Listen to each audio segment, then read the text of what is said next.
बच्चों, मैं दीपक शर्मा आपके अपने YouTube चैनल दीपक साइंस क्लासेस में आपका स्वागत है। बच्चों, हमने हमारा जो चैप्टर चल रहा था, chapter number 13 photo electric effect and matter waves. बच्चों, इस चैप्टर से हमारे बोर्ड एग्जाम में 4 नंबर के 4 अंक के क्वेश्चन पूछे जाते हैं। ये चैप्टर हमने थ्योरेटिकली रूप से पूरा फिनिश कर लिया है। ठीक है बच्चों, आज हम इस वीडियो लेक्चर के माध्यम से इस चैप्टर के जो बीच के अंदर जो एग्जाम्पल थे, हमारे पास में कुछ 10 एग्जाम्पल है हमारी बुक में। आज मैं उन 10 एग्जाम्पल को इस वीडियो लेक्चर के माध्यम से उनका आपसे सॉल्यूशन कराता हूं। और बच्चों, मैं आपसे ये भी रूबरू कराता हूं कि हमारे बोर्ड एग्जाम में किस लेवल के न्यूमेरिकल्स क्वेश्चन पूछे जाते हैं। ठीक है बच्चों, तो अगर आपने अभी तक वो वीडियो नहीं देखे हैं, सारे लेक्चर नहीं देखे हैं, तो उनको जरूर देखें। मैंने बहुत ही जबरदस्त मेहनत से उन लेक्चर को तैयार किया है आप लोगों के लिए। और अगर आपको नोट्स की पीडीएफ फाइल नहीं मिली है तो मैं इस वीडियो के डिस्क्रिप्शन में उसका लिंक दे दूंगा, आप वहां से भी प्राप्त कर सकते हो।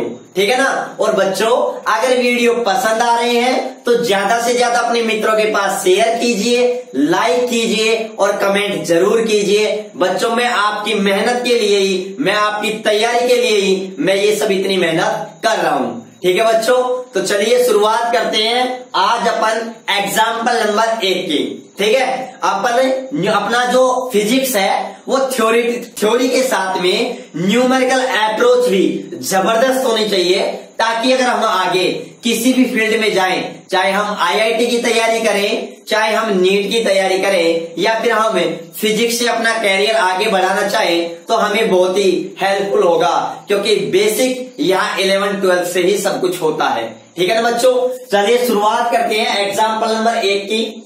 बच्चों, एग्जाम्पल नंबर 1 क्या कह रहा है? एग्जाम्पल नंबर 1 कह रहा है कि तरंग दैर्ध्य वेवलेंथ कितनी है? 4000 एंगस्ट्रॉम के फोटोन के लिए हमें ज्ञात करना है, मतलब हमें कैलकुलेट करना है किसी फोटोन के लिए जिसकी वेवलेंथ कितनी है? 4000 एंगस्ट्रॉम है। क्या है? 4000 एंगस्ट्रॉम है। तो हमें क्या कैलकुलेट करना है बच्चों? उसकी फ्रीक्वेंसी कैलकुलेट करनी है, उसकी आवर्ती ज्ञात करनी है, और वो भी किसमें? हर्ट्ज में। बच्चों, आवर्ती का ऐसा ही मात्रक क्या होता है? हर्ट्ज होता है। ठीक है ना। हर्ट्ज वैज्ञानिक के सम्मान में ही रखा गया था। अन्य मात्रक प्रति सेकंड भी होता है। ठीक है। और हमें ऊर्जा ज्ञात करनी है, और वो बच्चों ऊर्जा किसमें ज्ञात करनी है?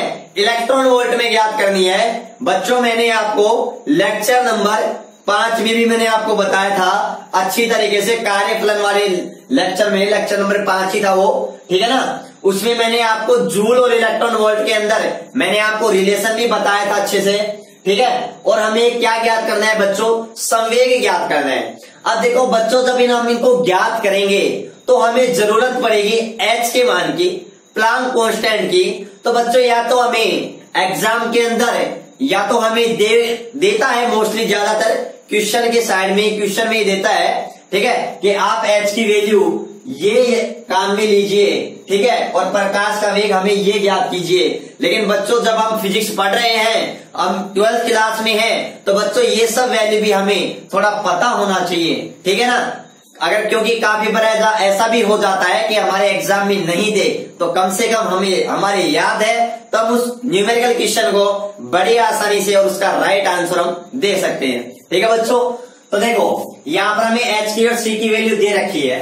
तो इस क्वेश्चन का अगर मैं सॉल्यूशन करूं, तो बच्चों देखो, फिजिक्स का अगर कोई भी न्यूमेरिकल क्वेश्चन है तो उसकी पहली अप्रोच ये होती है कि क्या दे रखा है, हमें क्वेश्चन में क्या दे रखा है। सबसे पहले आप ये देखोगे, उसके बाद में आप ये देखोगे कि हमें ज्ञात क्या करना है, हमें क्या ज्ञात करना है और हमें दे क्या रखा है। अब ये देखो, जो चीज दे रखी है, जिसे हम ज्ञात करना चाह रहे हैं जिस फॉर्मूले से, वो उसमें मतलब अवेलेबल हो रही है क्या? मतलब जैसे मैं आपको कहूं, यहां हमें क्या दे रखा है? हमें गिवन दैट दे रखा है क्या दे रखा है, तरंग दैर्ध्य है, जिसे हम लैम्डा से प्रदर्शित करते हैं, और वो कितनी दे रखी है बच्चों, 4000 एंगस्ट्रॉम दे रखी है। ठीक है, हम इसको किस में बदलेंगे, मीटर में बदलेंगे, क्योंकि आपको पता है ऐसा यूनिट मीटर होती है। वैसे तरंग दैर्ध्य बहुत छोटे होने के कारण उसको एंगस्ट्रॉम या नैनोमीटर में मापते हैं। तो बच्चों एंगस्ट्रॉम का मतलब क्या होता है, एंगस्ट्रॉम का मतलब क्या होता है बच्चों, 10⁻⁻10 मीटर। ये भी याद रखना, ये बेसिक पॉइंट होते हैं, हमें पता होना चाहिए कि एक एंगस्ट्रॉम में कितना मीटर होता है। तो आपको ये याद रखना 10⁻10 मीटर होता है। ठीक है ना, ये अच्छी तरीके से याद रखना। अगर मैं इसी को सेंटीमीटर में चेंज कर दूं तो आपको पता है 1 मीटर में कितने सेंटीमीटर होते हैं, 100 सेंटीमीटर। 100 सेंटीमीटर का मतलब मैं लिख सकता हूं 10⁻2। ये माइनस में 10 है, ये प्लस के 2 हैं, तो बच्चों मैं इसको 10⁻8 सेंटीमीटर भी इक्वल कर सकता हूं। ठीक है, तो ये बेसिक चीजें हमारी क्लियर होनी चाहिए अच्छी तरीके से।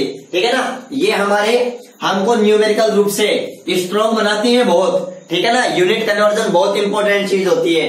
ठीक है, अब देखो यहाँ पर 1, 2 और 3 शून्य है, तो मैं इसको ऐसे भी लिख सकता हूँ 4 × 10⁻⁷ मीटर। देखो बच्चों इस 4000 को मैं ऐसे लिखता हूँ 4 × 1000, और बच्चों 1000 को मैं कैसे लिख सकता हूँ 10⁻3। आपको पता है 10⁻3 प्लस की है, और यहाँ पर 10⁻3 10⁻−10 है। तो देखो जब आधार समान हो तो गुणा में घात जुड़ती है, तो -10 और +3 तो माइनस के साथ रह जाएंगे हमारे पास में। ठीक है, तो ये तो हमें क्वेश्चन में दे रखा है, जो हमने इसको चेंज कर लिया है मीटर के अंदर, कोई दिक्कत नहीं है। अब हमसे क्या पूछ रहा है, आवर्ती। तो सबसे पहला पॉइंट है, ए पॉइंट हमें क्या पूछ रहा है, आवर्ती पूछ रहा है। तो देखो अगर आवर्ती पूछ रहा है तो हम जानते हैं बच्चों, क्या जानते हैं, चूंकि हम जानते हैं वी नाउ दैट कि जो आवर्ती न्यू होती है बच्चों, आवर्ती न्यू होती है वो किसके इक्वल होती है, C/λ की। C/λ, यहाँ पर C क्या है, प्रकाश का वेग है, लैम्डा क्या है, तरंग दैर्ध्य है। तो बच्चों हमें क्वेश्चन में तरंग दैर्ध्य लैम्डा दे रखा है, और C हमें यहाँ पर दे रखा था, और अगर नहीं भी दे रखा तो सबको पता है प्रकाश का वेग सबसे ज्यादा निर्वात में होता है। कितना होता है, 3 × 10⁸ मीटर प्रति सेकंड होता है। ठीक है, तो यहाँ पर मैं लिख सकता हूँ C की वैल्यू 3 × 10⁸। ठीक है, और लैम्डा की वैल्यू मैं यहां से रख दूंगा 4 × 10⁻⁷। अब बच्चों यहाँ पर ये 10⁻⁷ है, जैसे ये ऊपर जाएंगी, ऊपर मैं इसको ले जाता हूं तो हमारे पास में क्या आएगा बच्चों, हमारे पास में क्या आएगा 3 × 10 की पावर, देखो 8 है, और ये 10 की पावर ऊपर जाएंगी तो प्लस की 7 हो जाएंगी। ठीक है ना, तो देखो 8 और 7 कितना होती है, 15। तो यहाँ पर मैं एक साथ इनको लिख देता हूँ, 15 हो गई। ठीक है, और नीचे कितने बच गए बच्चों, 4 बच गए। अब बच्चों आप 3 में 4 का भाग दे लो तो आपको पॉइंट के अंदर आएगा। अगर आप ऐसे नहीं करना चाहते हो तो ऐसे भी कर सकते हो। यहाँ पर 1 के पास में बच्चों, यहाँ पर 1 के पास में 15 जीरो है। ठीक है ना, तो मैं एक बात बताऊँ, 1 जीरो यहाँ पर उतार देता हूँ तो यहाँ पर 10⁻14 शेष रह जाएंगी। ठीक है, इसमें मैं किसका भाग दे रहा हूँ, 4 का। तो आप 30 में 4 का भाग आसानी से दे सकते हो। तो देखो अब बच्चों अगर 30 में मैं 4 का भाग देता हूं तो 7 चौक क्या होता है, 28 होता है। ये चला गया, बच गए, कितने बच गए हमारे पास में, 2 बच रहा है।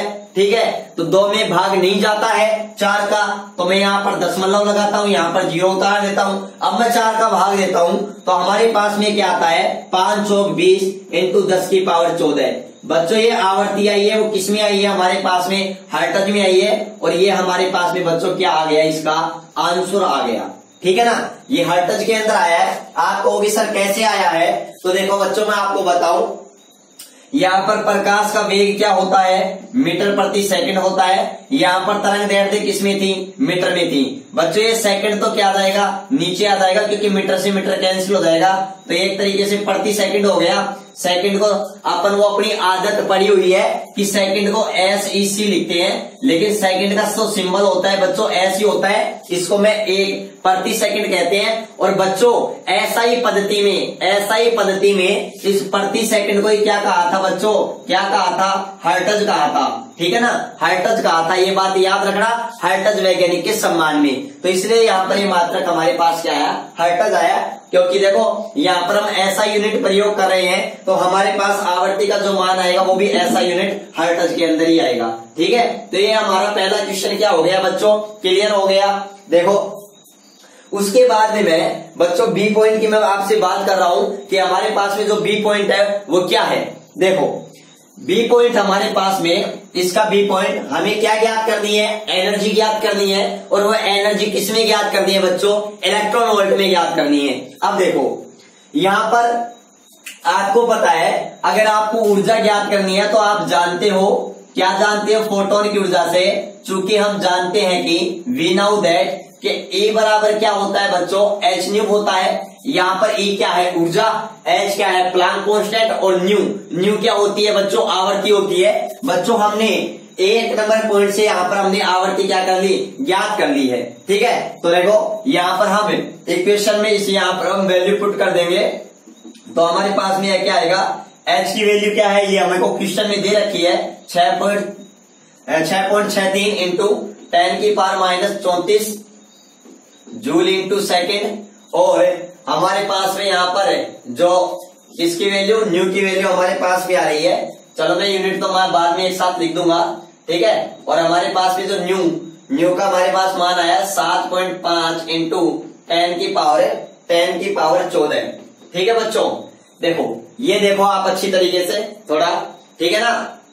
अब देखो हमारे पास में क्या आएगा, देखो जब हम इन दोनों को मल्टीप्लाई करते हैं बच्चों, मेरा उद्देश्य यहाँ पर ये है आपको क्वेश्चन में क्या दे रखा है, हमें क्या ज्ञात करना है, तो मैं आपको वहां तक लेके जाऊंगा कि ज्ञात कैसे करें। बच्चों ये जो सोल्व करना है ना, ये मैथमेटिक्स, ये गुणा भाग जोड़ बाकी ये हमको आनी चाहिए, इसमें सर कुछ नहीं कर सकते।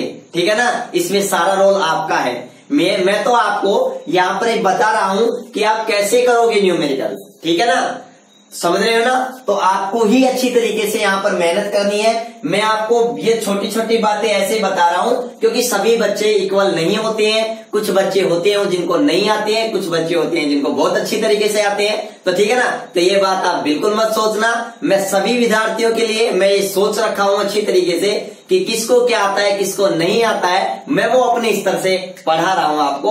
और बच्चों अगर आपको पसंद आ रही है तो जरूर लाइक करें, शेयर करें और अपने मित्रों के पास में जरूर शेयर करें। ठीक है ना। अब देखो जब ये अपन इसको मल्टीप्लाई करके बच्चों सोल्व करते हैं, जब इसको अपन यहाँ पर देखो, अब देखो एक चीज और देखना, हमने ये सब बातें मल्टीप्लाई करना भी हमने 11th क्लास में फिजिक्स के जो पहले दूसरे चैप्टर के अंदर सीखा था हमने मात्रक और मापन में। तो बच्चों देखो इसको घात वाले को घात से करेंगे तो देखो 10 की पावर माइनस 34 इंटू 10 की पावर 14। तो बोलो 10 की पावर क्या बच जाएगा हमारे पास में, 20 बच जाएगा, क्योंकि आधार समान है तो गुणा में घातें जुड़ती हैं। तो माइनस 34 और प्लस की 14। तो एक बात तो क्लियर है, 10 की पावर क्या बच गया, माइनस 20। ठीक है, ऊर्जा है, ये ऐसा यूनिट है, दोनों देख लो, एच की भी ये जूल इंटू सेकेंड ऐसा यूनिट है, आवर्ती की भी ऐसा यूनिट है, तो ऊर्जा होगी वो भी इसकी ऐसा यूनिट क्या होगी, जूल होगी। अब बच्चों आप 6.663 को और 7.5 को जब मल्टीप्लाई करोगे तब आपके पास क्या आएगा, तो ये ध्यान रखना, जब मल्टीप्लाई करोगे तो आपके पास क्या आएगा, 49.7 इंटू 10 की पावर माइनस 20 जूल आएगा। ठीक है ना भाई, ये आप मल्टीप्लाई कर लेना, कोई दिक्कत नहीं है, आपके पास यही आंसर आएगा और ये हमारा क्या होगा बच्चों, बी का राइट आंसर होगा।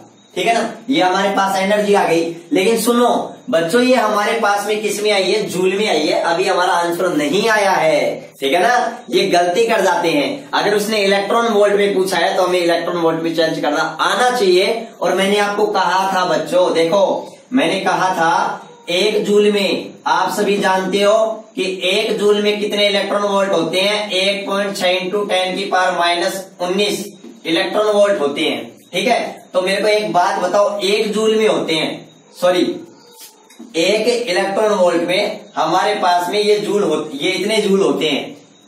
ठीक है ना, 1 इलेक्ट्रॉन वोल्ट में हमारे पास में कितना जूल होता है, 1.6 इंटू 10 की पावर माइनस 19 जूल। तो देखो यहाँ पर हम क्या ज्ञात कर रहे हैं, जूल को किसमें चेंज कर रहे हैं बच्चों, किसमें चेंज कर रहे हैं, इलेक्ट्रॉन वोल्ट में। तो वही बात, अब इसको 1 मल्टीप्लाई में लगा दो तो कोई फर्क थोड़ी पड़ता है। तो ये हमारे पास 1 जूल हो गया, तो 1 जूल में कितने इलेक्ट्रॉन वोल्ट होंगे, इसका क्या दे देंगे हम, भाग दे देंगे। ठीक है ना, तो देखो जब भाग देंगे तो समझ रहे हैं ना, 1 जूल में, मतलब जूल को अगर हम इलेक्ट्रॉन वोल्ट में जब चेंज करते हैं तो हम क्या करेंगे, 1.6 इंटू 10 की पावर -19 का क्या दे देंगे, भाग दे देंगे। तो देखो ये हमारे पास में राशि है, तो इसको मैं एक लिख सकता हूं 49.7 इंटू 10 की पावर -20, ठीक है बच्चों। और यहां पर मैं लिख सकता हूं, क्या लिख सकता हूं,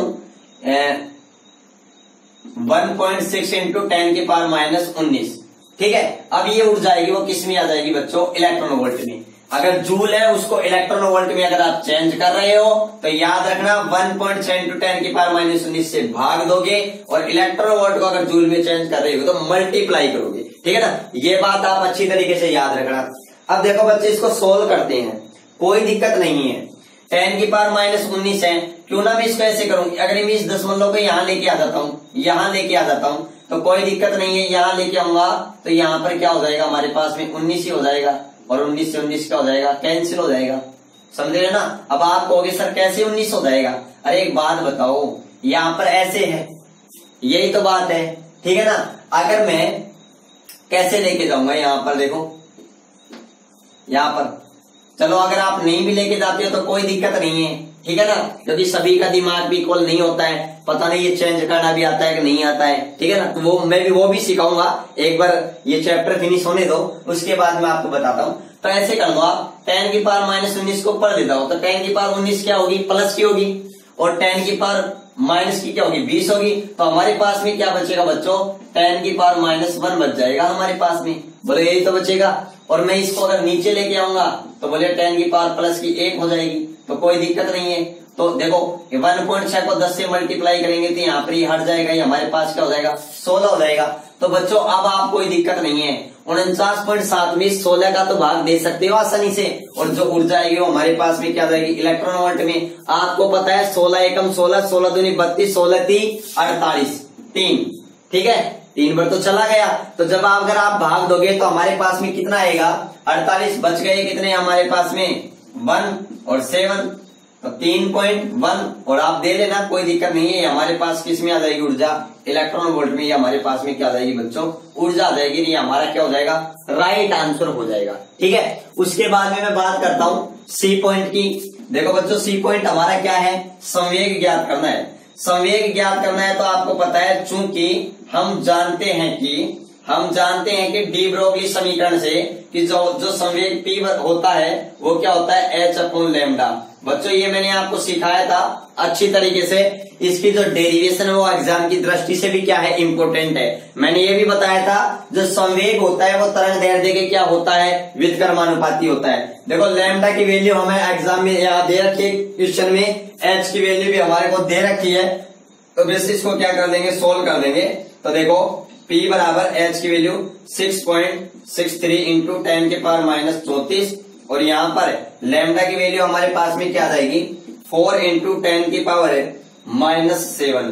तो ये -7 को जब मैं ऊपर लेके जाऊंगा तब हमारे पास में क्या निकल करके आएगा बच्चों, 6.63 इंटू 10 की पावर, बच्चों क्या हो जाएगा, -27, क्योंकि 10 की पावर -7 को ऊपर ले जाएंगे तो क्या हो जाएगा, प्लस का हो जाएगा, और ये प्लस का हो जाएगा, ये माइनस के 34 है, ये प्लस का 7 हो जाएगा, तो बोलो माइनस के 27 बचेंगे। और इसमें किसका भाग दे देंगे बच्चों, हम किसका भाग दे देंगे, 4 का भाग दे देंगे, ठीक है ना। तो ये थोड़ा आप अच्छी तरीके से थोड़ा ध्यान रखना। और जब बच्चों हम भाग देंगे तो याद रखना हमारे पास में क्या निकल करके आएगा,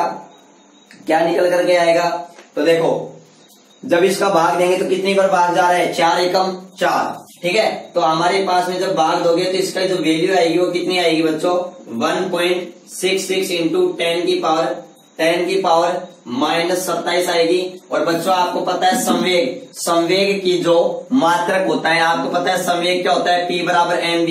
अरे ठीक है, यहाँ पर P बराबर mv भी होता है संवेग, ठीक है ना। तो ये बात आप याद रखना। तो यहाँ से अगर आप संवेग की यूनिट निकालना चाहो तो आसानी से निकाल सकते हो। और हमारे पास में यहाँ पर संवेग का जो मात्रक आएगा वो बच्चों क्या आएगा, तो देखो चाहो तो आप यहाँ से भी देख सकते हो, अगर आपके याद है तो कोई दिक्कत नहीं है, कोई भी प्रॉब्लम नहीं है, और चाहो तो आप यहाँ से भी निकाल सकते हो। देखो क्या होता है हमारे पास में, यहाँ पर जूल होता है, और यहाँ पर इसका क्या होता है, सेकंड होता है, और यहाँ पर हमारे पास में क्या होता है, मीटर होता है। अब हम जूल को भी खोल करके लिख सकते हैं। तो यहाँ जो इसका मात्रक होता है वो बच्चों क्या होता है हमारे पास में, न्यूटन इंटू सेकेंड होता है। क्या होता है, न्यूटन इंटू सेकेंड। बच्चों मैं बहुत जगह सेकेंड को कहा, ये भी लिख रखा हूं SEC, वही बात अपन जल्दबाजी में SEC लिख देते हैं। वैसे सेकंड का प्रतीक S होता है, ग्राम का G होता है, GM नहीं होता है, ठीक है ना, G लिखते हैं ग्राम को, ठीक है ना। ये सारी बेसिक बातें आप ध्यान रखना अच्छी तरीके से। तो ठीक है बच्चों, आप इसका स्क्रीनशॉट ले सकते हो। ये हमारा क्वेश्चन नंबर 1 हो गया बच्चों। तो आप सभी ने स्क्रीनशॉट ले लिया होगा। अब हम बात करते हैं क्वेश्चन नंबर 2 की। देखो बच्चों, एग्जाम्पल नंबर 2 की। एग्जाम्पल नंबर 2 में हमें क्या कह रहा है कि कोई 100 वाट। देखो काफी बार हम मात्रकों से भी पहचान कर लेते हैं कि हमें क्वेश्चन में क्या दिया गया है। तो बच्चों हमें ये वाट, और वाट बच्चों किसका मात्रक होता है, बच्चों किसका मात्रक होता है, शक्ति का मात्रक होता है। तो बच्चों ये बात क्लियर है, हमें क्या दी गई है, शक्ति दी गई है, क्योंकि ये वाट मात्रक होता है वो किसका होता है बच्चों, शक्ति का। ऐसा ही मात्रक होता है। तो हमें शक्ति P पावर दी गई है, और वो कितनी दी गई है, 100 वाट दी गई है। अब हमें ये बोल रहा है क्वेश्चन में कि कोई 100 वाट पर प्रचालित प्रकाश का एक वर्णी स्रोत है, कोई एक वर्णी स्रोत है जो 100 वाट पर क्या है, प्रचालित है, एक वर्णी स्रोत। अब आगे क्या कह रहा है, 4 × 10⁻20 फोटोन प्रति सेकंड क्या करता है बच्चों, उत्सर्जित करता है। मतलब फोटोन प्रति सेकंड उत्सर्जित फोटोनों की संख्या बच्चों कितनी है, हमारे पास मान लिया कि प्रति सेकंड n फोटोन उत्सर्जित करता है। तो फोटोनों की संख्या हमें दे रखी है प्रति सेकंड, वो कितनी है, 4 × 10⁻20 है। अब आगे क्या कह रहा है, तो प्रकाश की आवृत्ति क्या होगी। तो प्रकाश की आवृत्ति बच्चों क्या होगी, हमें ये क्वेश्चन में पूछा गया है, ठीक है ना। हमें क्या पूछ रहा है, प्रकाश की आवृत्ति। एक मिनट रुकना, मैं क्वेश्चन को चेक करता हूं कि हमें प्रकाश की आवृत्ति ज्ञात करवा रहा है। क्या ज्ञात करवा रहा है, आवृत्ति। अब देखो ध्यान से देखो, हमें आवृत्ति ज्ञात करवा रहा है। हमें आवृत्ति ज्ञात करने के लिए बोला गया है, ठीक है बच्चों।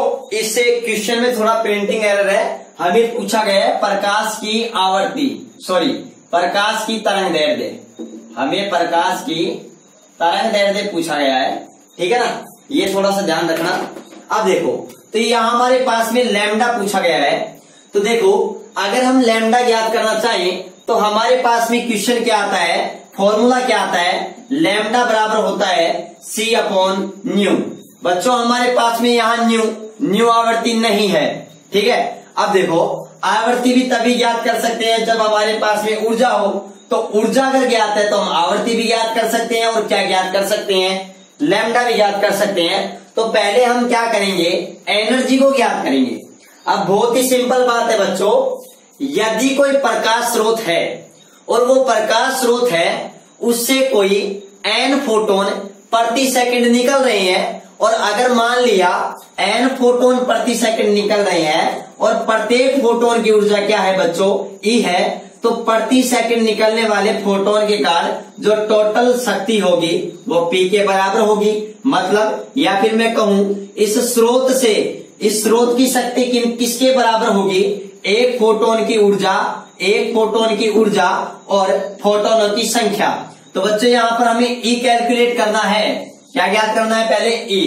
तो बच्चों हमारे पास में क्या आएगा, चूंकि हम जानते हैं, और ये फॉर्मूला मैंने आपको डिटेल से बताया था फोटोन कॉन्सेप्ट के अंदर, कि P बराबर क्या होता है, NE होता है। और हमें यहाँ पर क्या ज्ञात करना है, पहले हमें N दे रखा है, P दे रखा है। तो बच्चों आप यहाँ से E ज्ञात कर सकते हो। तो E ज्ञात करेंगे तो E को तो इधर ही रहने देंगे अपन ऐसे, और इस N का क्या दे देंगे, इसमें P में भाग दे देंगे। तो हमारे पास में क्या आ जाएगा बच्चों, E बराबर P/N, और P की मान हमारे पास में क्या है बच्चों, कितना वाट है, 100 है, और N का मान हमारे पास में 4 × 10⁻20 है। कितना है 4 इंटू 10 की पावर क्या है 20 है। जब हम इसको सोल्व करते हैं तो बच्चों हमारे पास में क्या आता है, यहां पर आसानी से अपन भाग दे पा रहे हैं, 4 दूनी 8 और 2 0 5, ठीक है ना। तो हमारे पास में भाई 520 होता है और ये 10 की पावर 20, अगर मैं इसको ऊपर लेके जाऊंगा तो हमारे पास में क्या हो जाएगा माइनस का 20 हो जाएगा, ठीक है ना।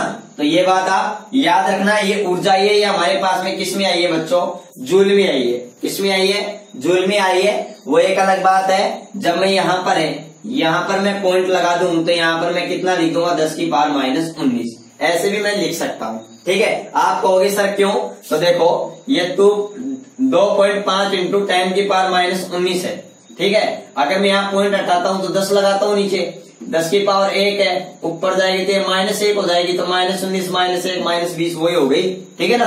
तो ऐसा कोई दिक्कत नहीं है, ये रूल होते हैं जो आपने 9th क्लास 11th क्लास में पढ़े होंगे, तो कोई दिक्कत नहीं है। इसको मैं ये भी लिख सकता हूँ 2.5 इंटू 10 की पावर माइनस 19 जूल, ठीक है। ये हमारा ई ज्ञात हो गया। अब हम क्या ज्ञात करना चाह रहे हैं, लैम्डा। तो आपको पता है चूंकि वी नाउ दैट हम जानते हैं, क्या क्या जानते हैं बच्चों, देखो आप क्या जानते हो, ऊर्जा से यहां से देखो कि E बराबर क्या होता है एच न्यू, और न्यू बराबर क्या होता है बच्चों C अपॉन लैम्डा। तो देखो ये E है, ये क्या है लैम्डा है। तो अगर आप लैम्डा कैलकुलेट करना चाह रहे हैं तो E यहाँ आ जाएगी, लैम्डा यहाँ आ जाएगी, वज्र गुणा कर लेंगे, या तो नीचे 1 है तो हमारे पास में एच सी अपॉन क्या आ जाएगा बच्चों E आ जाएगा। और यहाँ पर मैं H की वैल्यू रख रहा हूं जो हमें क्वेश्चन में दी गई है 6.63 इंटू 10 की पावर माइनस 34 इंटू, इसको किससे मल्टीप्लाई कर देंगे बच्चों, किससे मल्टीप्लाई कर देंगे यहाँ पर C से, 3 गुणा 10 की पावर 8, और यहाँ पर E का क्या दे देंगे बच्चों भाग दे देंगे। और E की वैल्यू हमारे पास में क्या आई है, देखो यहाँ पर निकल करके आ गई, ये क्या आ गई 25 इंटू 10 की पावर माइनस 20, ठीक है। अब पहले इसको सोल्व कर लेते हैं, ये 20 ऊपर जाएगी तो किसकी हो जाएगी प्लस की, प्लस के 20 और 8 कितने हो जाएंगे 28, और ये माइनस के 34। तो बच्चों हमारे पास में क्या बचेगा 6.63 इंटू 3 इंटू क्या बच जाएगा 10 की पावर, देखो माइनस 20 ऊपर गए तो प्लस के 20 और 8 28, तो हमारे पास क्या बच जाएगा 10 की पावर 6 बच जाएगी।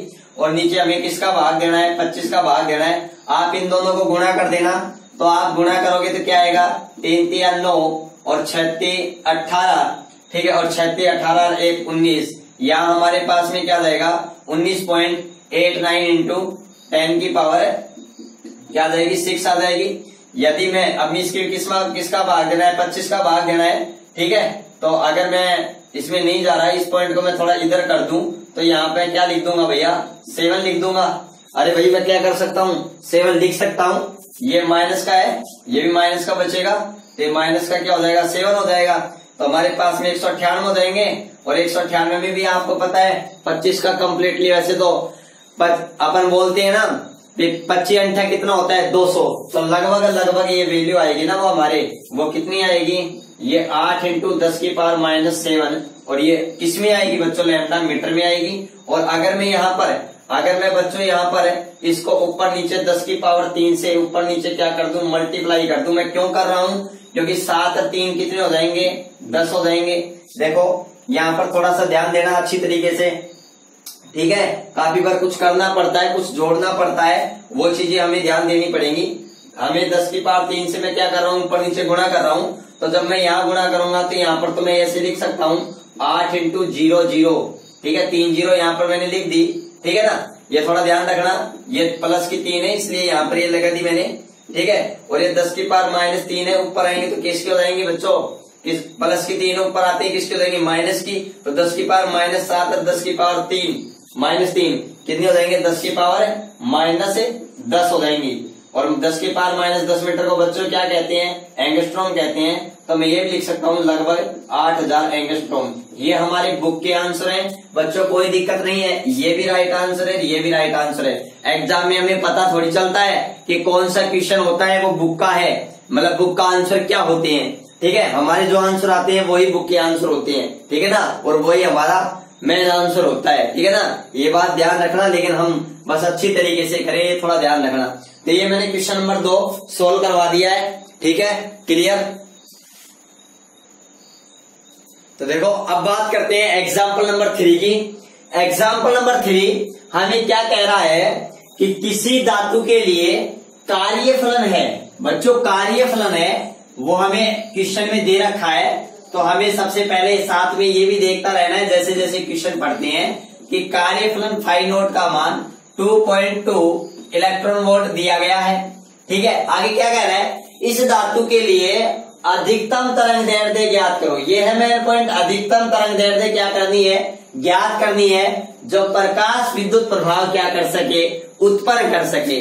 बच्चों यहाँ पर एक बहुत अच्छी रीजनिंग भी बन रही है, और वो रीजनिंग क्या है, मैंने आपको कहा था प्रकाश विद्युत प्रभाव उत्पन्न करने के लिए धातु की सतह पर एक निश्चित न्यूनतम आवृत्ति का प्रकाश डाला जाता है, जिसे देहली आवृत्ति कहते हैं। बच्चों जो न्यूनतम आवृत्ति होती है उसे देहली आवृत्ति कहते हैं, और जब आवृत्ति का मान न्यूनतम होता है तो आपको पता है आवृत्ति और तरंग दैर्ध्य लैम्डा एक दूसरे के व्युत्क्रमानुपाती होते हैं। तो प्रकाश विद्युत प्रभाव उत्पन्न करने के लिए बच्चों न्यूनतम आवृत्ति के जिस प्रकाश की आवश्यकता होती है, या जिस न्यूनतम आवृत्ति के प्रकाश को हमने देहली आवृत्ति कहा था, तो जब आवृत्ति न्यूनतम थी तो बोलो तरंग दैर्ध्य क्या होगी, अधिकतम।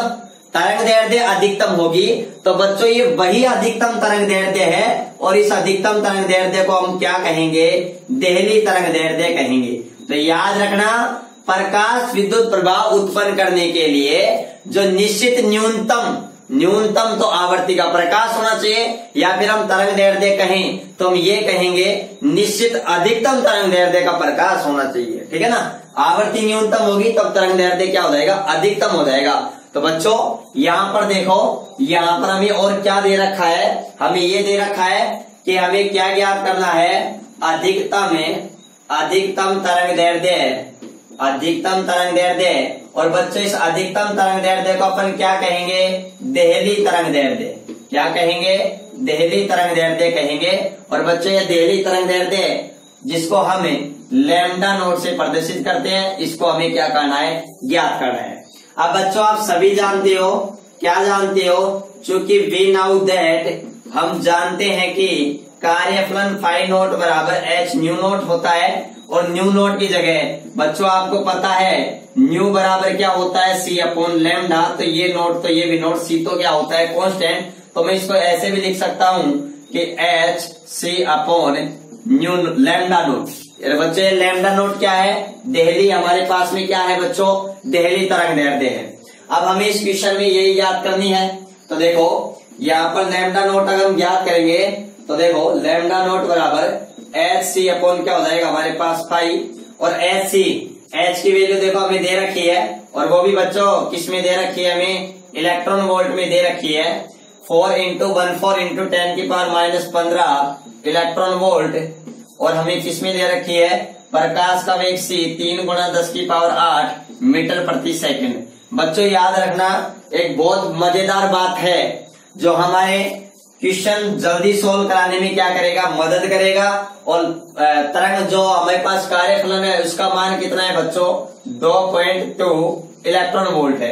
बच्चों एक बात याद रखना अच्छी तरीके से, और वो क्या याद रखना, जब हमें h का मान इलेक्ट्रॉन वोल्ट में दे और प्रकाश का वेग ये c हो, तो बच्चों इन दोनों का जो मल्टीप्लाई होता है वो हमारे पास में कितना आता है, 1242 इलेक्ट्रॉन वोल्ट नैनोमीटर। बच्चों ये डायरेक्ट याद रखना कि जब हमें एच न्यू देखो यहाँ पर एच सी, यहाँ पर क्या है एच सी, और यहाँ पर एच क्या किस में हो, एच की वैल्यू इलेक्ट्रॉन वोल्ट में हो, तो बच्चों एच और जो सी है उसका जो गुणनफल है वो बच्चों डायरेक्ट याद रखना कितना होता है, 1242 इलेक्ट्रॉन वोल्ट नैनोमीटर। ये बात याद रखना, क्योंकि देखो ये गुणा करेंगे तो काफी टाइम खर्च हो जाता है, तो हम ये डायरेक्ट याद रखेंगे एच सी का जो गुणनफल किसके बराबर होता है, 1242 इलेक्ट्रॉन वोल्ट नैनोमीटर। वो कब होता है, जब एच की वैल्यू किसके अंदर दी गई हो बच्चों, किसमें दी गई हो, इलेक्ट्रॉन वोल्ट में दी गई हो। ठीक है ना, और देखो यहाँ पर हमारे पास 2.2 इलेक्ट्रॉन वोल्ट आ गए। इलेक्ट्रॉन वोल्ट क्या हो जाएगा बच्चों, कैंसिल हो जाएगा। और जब हम इसको सॉल्यूशन करेंगे, यहाँ से हम दशमलव हटा लेंगे तो देखो अगर हटाना चाहें तो हमारे पास में ये कंडीशन आ जाएगी, और जैसे भी इसके अंदर मैं भाग दूंगा तो बच्चों हमारे पास में जो आंसर आएंगे वो कितना आ जाएगा, 564.5 नैनोमीटर। ये बात थोड़ा याद रखना, कितना आएगा, 564.5 नैनोमीटर आ जाएगा। ये आप सोल्व कर लोगे, या फिर मैं इसको ऐसे भी लिख सकता हूँ, ऐसे भी लिख सकता हूँ एंगस्ट्रॉम में। ठीक है, आपको भी सर कैसे, तो देखो 564.5 है, जैसे ये दशमलव उठाऊंगा तो 10 आ जाएगा। नैनोमीटर का मतलब 10 की पावर -9 है, 10 की पावर 1 है, ये ऊपर जाएगी तो किस में आ जाएगी, माइनस में आ जाएगी, और 10 की पावर -9 और 1 10 है, 10 की पावर -10 को बच्चों अपन क्या कहेंगे, एंगस्ट्रॉम कहेंगे। इसको मैं ऐसे भी लिख सकता हूँ, ठीक है ना, कोई दिक्कत नहीं है। तो ये हमारा क्या हो जाएगा, आंसर हो जाएगा क्वेश्चन नंबर 3 का। तो देखो क्वेश्चन नंबर 3 क्लियर, चलो आप स्क्रीनशॉट लीजिए, ठीक है, क्लियर। देखो बच्चों अब एग्जाम्पल नंबर अपन 4 की बात करते हैं। एग्जाम्पल नंबर 4 हमें क्या कह रहा है, एग्जाम्पल नंबर 4 की बात करें तो एग्जाम्पल नंबर 4 ये बता रहा है कि प्रकाश विद्युत प्रभाव के लिए किसी प्रयोग में 200 नैनोमीटर का प्रकाश काम में लिया जाता है और लिथियम धातु पर उसको क्या करवाया जाता है, आपतित करवाया जाता है। मतलब प्रकाश विद्युत प्रभाव की घटना में एक लिथियम धातु है हमारे पास में, और बच्चों उस लिथियम धातु पर, जैसे मैं कहूं ये मेरे पास में कोई लिथियम मेटल है, ये लिथियम क्या है, मेटल है बच्चों, लिथियम धातु है, और बच्चों इस धातु का कार्यफलन फाई नॉट कितना दे रखा है हमें, 2.5 इलेक्ट्रॉन वोल्ट। और बच्चों इस पर जो लाइट डाली जा रही है वो लाइट कितने नैनोमीटर की है, उसकी लैम्डा कितनी है बच्चों, 200 नैनोमीटर है। तो बच्चों हमसे एक क्वेश्चन में ये पूछा गया है कि ये जो प्रकाशिक इलेक्ट्रॉन की अधिकतम गतिज ऊर्जा इलेक्ट्रॉन वोल्ट में ज्ञात कीजिए। हमें ये पूछा गया है कि जो प्रकाश विद्युत प्रभाव की घटना में इस लिथियम धातु से जो इलेक्ट्रॉन उत्सर्जित होंगे, उन उत्सर्जित इलेक्ट्रॉनों की जो अधिकतम गतिज ऊर्जा है वो हमें किसमें ज्ञात करनी है बच्चों, इलेक्ट्रॉन वोल्ट में ज्ञात करनी है। ठीक है, और इसका बी पॉइंट क्या है, हमें निरोधी विभव भी ज्ञात करना है। तो बच्चों सबसे पहले हम ये देखेंगे कि हमें इस क्वेश्चन में क्या दिया गया है। गिवन दैट क्या दिया गया है, हमें ये दिया गया है आपतित प्रकाश की तरंग दैर्ध्य। हमें क्या दिया गया है, आपतित प्रकाश की तरंग दैर्ध्य, आपतित प्रकाश की तरंग दैर्ध्य। और बच्चों आपतित प्रकाश की जो तरंग दैर्ध्य है वो कितनी दे रखी है, 200 नैनोमीटर। कितनी दे रखी है, 200 नैनोमीटर। ठीक है, और दूसरी बात हमें क्या दे रखा है, लिथियम धातु का कार्यफलन जो कितना है, 2.5 इलेक्ट्रॉन वोल्ट। और हमें क्या पूछा गया है बच्चों, सबसे पहले जो मैक्सिमम काइनेटिक एनर्जी है हमारे पास में इलेक्ट्रॉनों की वो पूछी गई है। तो बच्चों आप सभी जानते हो, हम सभी जानते हैं, क्या जानते हो बच्चों, अगर गतिज ऊर्जा ज्ञात करनी है तो आपको पता है बच्चों कि अधिकतम गतिज ऊर्जा, आपको पास गतिज ऊर्जा का फॉर्मूला 12mv² होता है। लेकिन बच्चों इस फॉर्मूला का प्रयोग हम तब करेंगे जब हमारे पास में द्रव्यमान दे रखा हो किसी फोटोन का या कण का या इलेक्ट्रॉन का, या फिर हमें उसका और साथ में इलेक्ट्रॉन का द्रव्यमान दे रखा हो और हमें उसका वेग दे रखा हो। लेकिन बच्चों हमें यहाँ पर क्या दे रखी है, कार्यफलन और तरंग दैर्ध्य।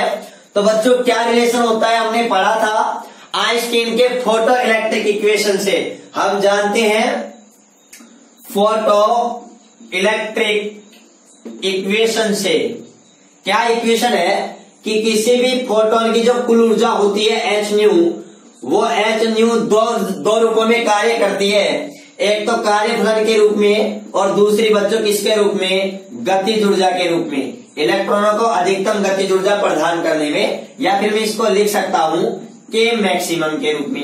ठीक है, अब देखो हमें क्या दे रखा है, हमें यहां से अगर के मैक्सिमम ज्ञात करनी है, अधिकतम गतिज ऊर्जा, तो देखो यहाँ पर ये फाई है, इधर लेके आएंगे तो क्या हो जाएगा, माइनस में हो जाएगा। ठीक है ना, क्योंकि प्लस है, बराबर के इधर लेके आएंगे तो हमारे पास में क्या आ जाएगा बच्चों, माइनस आ जाएगा। अब देखो बच्चों यहाँ पर एच क्या है, प्लांक नियतांक है, और यहाँ पर न्यू क्या है, आवर्ती है। लेकिन बच्चों में आवर्ती न देकर क्वेश्चन में लैम्डा दी गई है, तो हम इसको भी क्या कर सकते हैं, चेंज कर सकते हैं। और कैसे चेंज कर सकते हैं, आपको पता है न्यू बराबर क्या होता है, सी अपॉन लैम्डा होता है। और ये हमारे पास में क्या आ जाएगा, फाइव नॉट आ जाएगा। अब बच्चों ये हमारे पास में ये के हमको किस में ज्ञात करवा रहा है, इलेक्ट्रॉन वोल्ट में ज्ञात करवा रहा है। अगर इलेक्ट्रॉन वोल्ट में ज्ञात करवा रहा है तो क्यों ना, मैंने आपको बताया था कि H और C की वैल्यू भी अपन किस में लेंगे भाई, H की वैल्यू भी किस में लेंगे, इलेक्ट्रॉन वोल्ट में लेंगे। अगर H की वैल्यू इलेक्ट्रॉन वोल्ट में ज्ञात करा रहे हैं, H की वैल्यू अपन जूल में लेंगे, तो फिर हमारे आंसर सही नहीं आएंगे। दोनों यूनिट कन्वर्जन सेम होनी चाहिए, ठीक है ना। तो देखो यहां पर मैं अगर इलेक्ट्रॉन वोल्ट में लेता हूं H का मान, तो मैंने आपको बताया था H और C का जो गुणनफल होता है वो कितना होता है बच्चों, 1242 इलेक्ट्रॉन वोल्ट नैनोमीटर। और यहाँ पर लैम्डा कितनी है बच्चों, 200 नैनोमीटर। ये नैनोमीटर से नैनोमीटर क्या हो जाएगा, कैंसिल हो जाएगा। और फाई का मान हमारे पास में कितना है, 2.5 इलेक्ट्रॉन वोल्ट। ये इसमें से सोल्व करके माइनस निकाल देंगे। अब बच्चों जब आप इसको सोल्व करते हैं तो 1242 के अंदर हम कितना का भाग देते हैं, 200 का भाग देते हैं, तो कितनी बढ़ जाता है बच्चों, 6 बढ़ जाता है। और हमारे पास में 42 शेष रह जाता है। अब 200 का भाग नहीं जाता, दशमलव लगाते हैं, यहाँ 0 उतार देते हैं। और 200 दूनी कितने होते हैं बच्चों, 400 होते हैं। अब हमारे पास में कितना बच जाता है, 20 बच जाते हैं। ये हमारे पास में एक बराबर चला जाता है। तो ये हमारे पास में क्या बच जाता है, कितना बच जाता है, 6.21 इलेक्ट्रॉन वोल्ट आता है। और इसमें से 2.5 इलेक्ट्रॉन वोल्ट क्या कर देते हैं बच्चों, माइनस कर देते हैं। और जब आप माइनस करोगे तो आपके पास जो आंसर आएंगे वो बच्चों कितने आ जाएंगे, माइनस करके देख लो। यहाँ पर 1 और यहाँ पर नहीं जा रहा तो 12 में से 5 गए 7, यहाँ पर 5 बच गए, 2 गए तो 3, ये इलेक्ट्रॉन वोल्ट। तो बच्चों आपके पास में जो अधिकतम गतिज ऊर्जा होगी इलेक्ट्रॉन की, वो हमारे पास में ये होगी। ये हमारा पहला क्वेश्चन हो गया।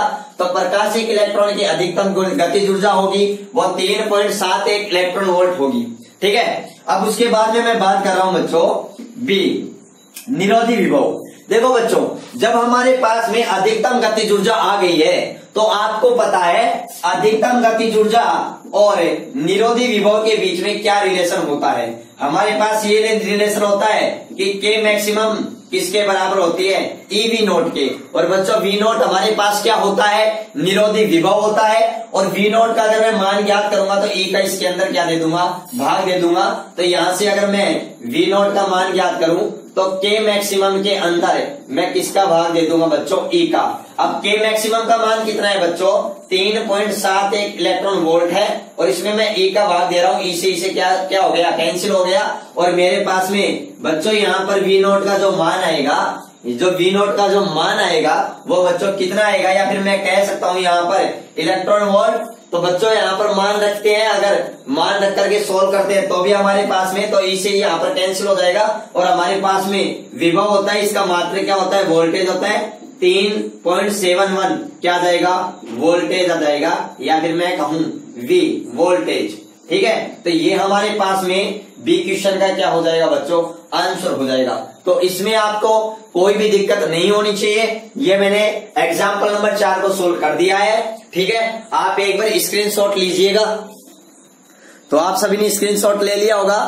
अब हम बात करते हैं एग्जाम्पल नंबर 5। तो एग्जाम्पल नंबर 5 के बारे में बात करें तो एग्जाम्पल नंबर 5 क्या कह रहा है कि हमारे पास किसी धात्विक सतह को पहले तो 3000 एंगस्ट्रॉम तरंग दैर्ध्य का क्या डाला जाता है, प्रकाश डाला जाता है। फिर 6000 एंगस्ट्रॉम का प्रकाश डाला जाता है उस पर, ठीक है। फिर यह प्रेक्षित किया जाता है कि इन प्रदीपनों के अंतर्गत जब हमें एक बार 3000 एंगस्ट्रॉम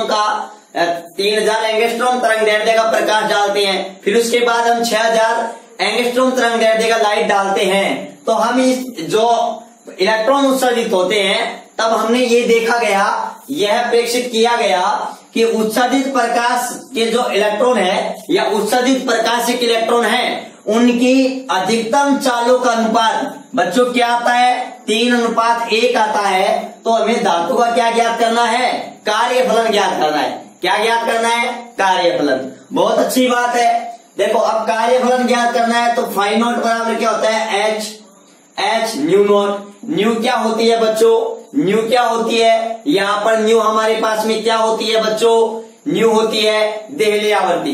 तो देहली आवर्ती को हम तरंग दैर्ध्य में भी चेंज कर सकते हैं, लेकिन ये वेग के साथ भी रिलेशन दे रहा है, ठीक है ना। तो वहां पर वेग कुछ बनेगा नहीं, तो इसलिए देखो यहां पर हम क्या करते हैं, तो आपको पता है सबसे पहले तो हम ये देखते हैं कि हमें क्या दिया गया है।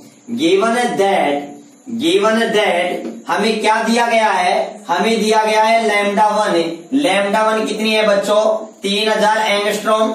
मैं अगर इसको नैनोमीटर में लिखूं तो कितने लिख सकता हूं, 300 नैनोमीटर, ठीक है। 300 नैनोमीटर में क्यों लिख रहा हूं वो भी मैं आपको बताऊंगा, ठीक है। उसके बाद में, और जब 300 नैनोमीटर होता है, जब तरंग दैर्ध्य 300 नैनोमीटर होती है, तो बच्चों यहाँ पर जो अधिकतम वेग होता है v मैक्सिमम, वो कितना होगा 3v।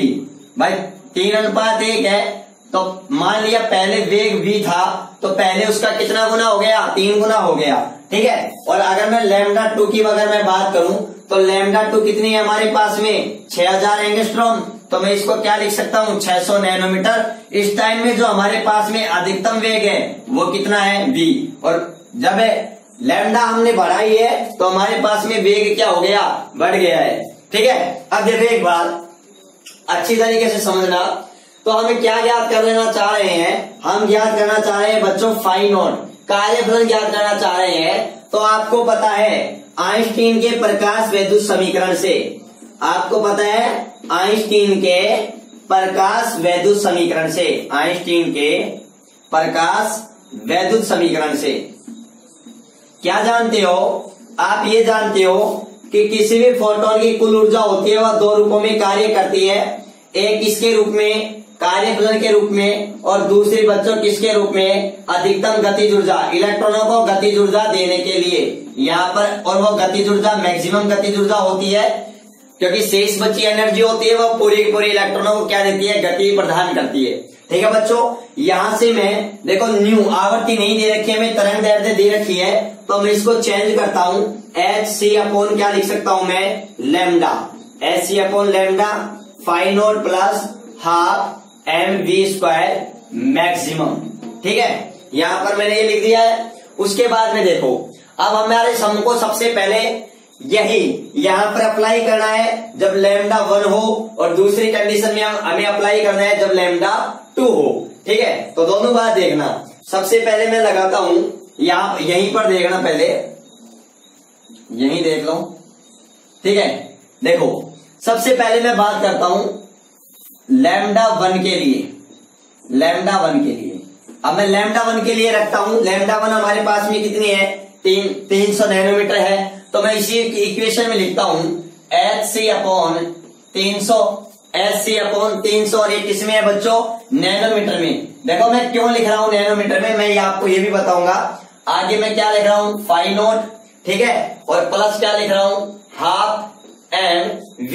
जब λ1 हमारे पास 300 नैनोमीटर है, तो v मैक्सिमम हमारे पास में कितना होगा बच्चों, 3v होगा। और यहाँ पर इसका क्या कर दिया मैंने, स्क्वायर कर दिया, तो हमारे पास क्या आएगा, hc upon 300 nanometre phi naught plus 3 का वर्ग कितना होता है बच्चों, 9, तो 9/2 हो जाएगा, ऐसे कैसे। और ये बच्चों v का v हमारे पास ऐसे कैसे रह जाएगा, ठीक है। या फिर मैं ऐसे लिख सकता हूँ, इस 9 को गुणा में लिख सकता हूँ, कोई दिक्कत नहीं है। ऐसे भी लिख सकता हूँ हाफ mv² इंटू 9, ठीक है, कोई दिक्कत नहीं है, कहीं भी हमको घबराने की जरूरत नहीं है। और चाहो इस 9 को आप गुणा करके आप यहाँ पर भी लिख सकते हो, कोई दिक्कत नहीं है। इसको मैंने दे दिया इक्वेशन नंबर 1।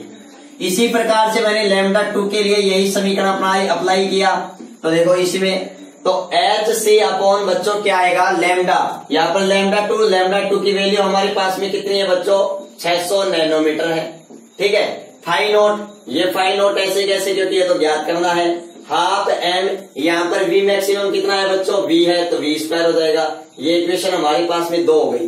अब आप देख रहे हो इक्वेशन नंबर 1 और 2 में देखो यहाँ फाई नॉट है, यहाँ पर भी फाई नॉट है। अगर एक बात बताओ, अगर ये गतिज ऊर्जा भी सेम हो, यहाँ गतिज ऊर्जा सेम हो, तो क्यों ना मैं ऐसे करूं, समीकरण नंबर 2 को मैं समीकरण नंबर 2 को मैं, क्योंकि मेरे को एक गतिज ऊर्जा वाला पद बिल्कुल हटाना है, मेरे को केवल ये दो चीज रखनी है, एक तो कार्यफलन और एक ये SC, मतलब यहाँ पर ये नैनोमीटर दे रखा है और हमारे पास में देखो यही था, हमें कार्यफलन पूछ रहा है, तरंग दैर्ध्य दे रखी है। मैं इस गतिज ऊर्जा वाले पद को खत्म करना चाहता हूं, तो क्यों नहीं मैं समीकरण नंबर 2 को, समीकरण 2 को देखो यहाँ पर इसमें क्या अंतर दिख रहा है, ये 9 से, यहाँ पर 9 है, यहाँ पर 9 नहीं है, तो क्यों नहीं मैं समीकरण 2 को 9 से गुणा कर दूं, 9 से गुणा, और 9 से गुणा करके मैं क्या कर दूं, समीकरण नंबर 1 में समीकरण 1 में घटा देते हैं। तो समीकरण 2 को 9 से गुणा करके समीकरण 1 में या 1 में घटा देते हैं।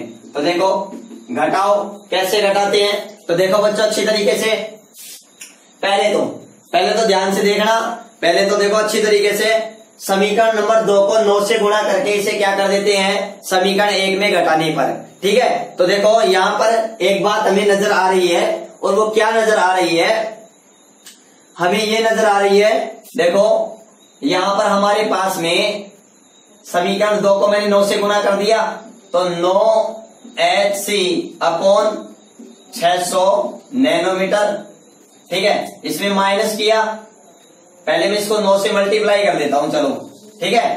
तो यहां पर 9 से मल्टीप्लाई करता हूं, या फिर मैं दोनों काम एक साथ कर दूं, मैं दोनों काम एक साथ भी कर सकता हूं और दोनों काम में अलग अलग भी कर सकता हूं, तो क्यों ना मैं एक साथ ही कर देता हूं। तो देखो पहले तो समीकरण 2 को 9 से गुणा करके समीकरण 1 में घटाने पर, तो देखो यहां पर मेरे पास में पहले तो समीकरण 2 को मैं 9 से गुणा करता हूं, ठीक है, और देखो गुणा करता हूं तो आप देख रहे हैं यहां पर 9SC अपॉन 600 नैनोमीटर, यहाँ पर 9 फाई नोट और प्लस 9/2 mv²।